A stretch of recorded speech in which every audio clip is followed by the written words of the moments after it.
আসসালামু আলাইকুম প্রিয় কুয়েত প্রবাসী, যারা কুয়েতের ভেতর থেকে দেখছেন, যারা বাংলাদেশ থেকে দেখবেন বা আসার পরিকল্পনাতে রয়েছেন, কয়েকটি গুরুত্বপূর্ণ কথা শেয়ার করব।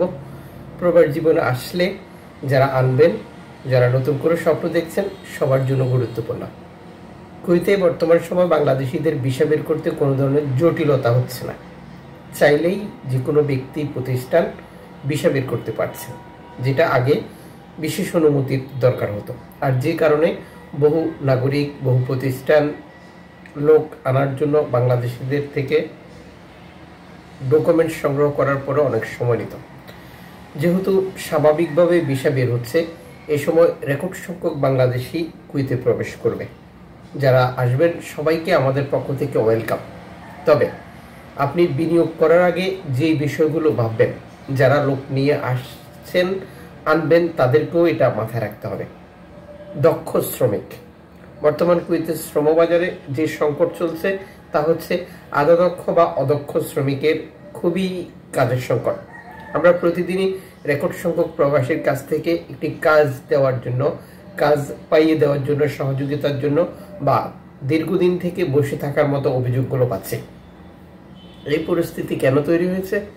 কারণ তারা ফ্রি ভিসা নামক ভিসা কুয়েতে প্রবেশ করেছিল, অথচ কুয়েতে ফ্রি ভিসা বলতে কোনো শব্দ নেই বা ফ্রি বলতে কোনো ভিসা নেই। এটা হচ্ছে একটা বিষয়। দ্বিতীয় বিষয় হচ্ছে যে ফ্রি ভিসা হলেও কাজে লাগতো, যেটা যেটা কুয়েতিদের ঘরের ভিসা বের করে বা বিভিন্ন মক্তবে ভিসা বের করে বাইরে ছেড়ে দেয়, যদি এই ব্যক্তিটি কাজ জানে।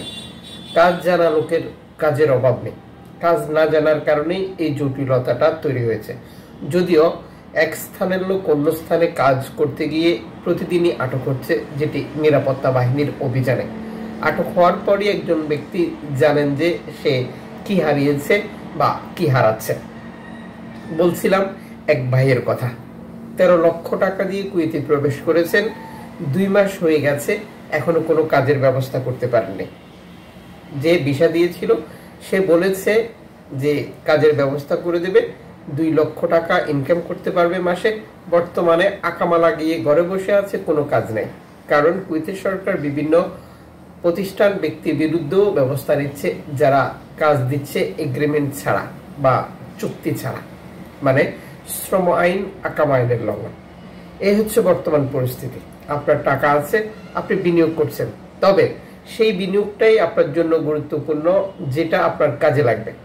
যারা বিভিন্ন কফিলের আন্ডারে কফিলের কাজে আসছেন তাদের ব্যাপার ভিন্ন, যারা গভর্নমেন্ট কন্ট্রাক্ট যেটা আকদ হুকুমাতে আসছেন তাদের বিষয় ভিন্ন, যারা প্রাইভেট সেক্টরে অনেক নিজস্ব দোকান রয়েছে, প্রতিষ্ঠান রয়েছে, ফ্যাক্টরি রয়েছে, সেখানে কাজের জন্য আসছেন একই স্থানে, তাদের ব্যাপার ভিন্ন। আশাবাদী আপনারা দক্ষ হবেন, বিনিয়োগ করবেন সঠিক চিন্তা ভাবনা করে, তবেই আপনার প্রবাস জীবন আপনি সফল করতে পারবেন। না হয় 13 লক্ষ টাকা বিনিয়োগ করার পরেও তাকে কাজ ছাড়া বসে থাকতে হবে, আর দেশে প্রতিদিনই কল করে শুনতে হচ্ছে সুদের টাকা, কিস্তির টাকা, আত্মীয় স্বজনদের কাছ থেকে যে টাকা সংগ্রহ করে নিয়ে এসেছিল সেই টাকা পরিশোধের চাপ। প্রতিটি প্রবাসী, প্রতিটি ব্যক্তি নিরাপদ থাকুক, এটাই আমাদের কামনা। তথ্যগুলো ভীষণ গুরুত্বপূর্ণ, তাই সবার সাথে সবার শেয়ার করা উচিত।